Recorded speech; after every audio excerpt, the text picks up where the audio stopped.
Hi, I'm Chris with Clarkson Pools. Today I'll be going through the auto, service, and timeout functions on the AquaLink panel. Auto mode. This is the normal operating mode where the system follows the pre-programmed schedule for pool and spa functions. It also allows you to access the AquaLink app.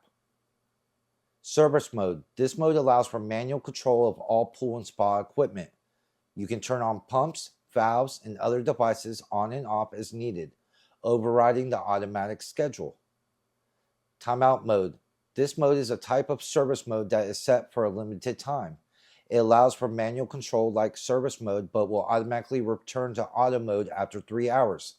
This is useful when you need to run the equipment for a short period of time without needing to remember to switch it back to auto.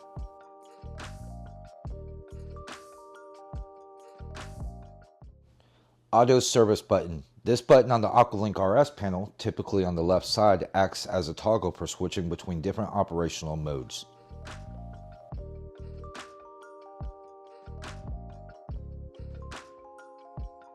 How to toggle modes. Pressing the auto service button will cycle through auto service and timeout modes. Returning to auto.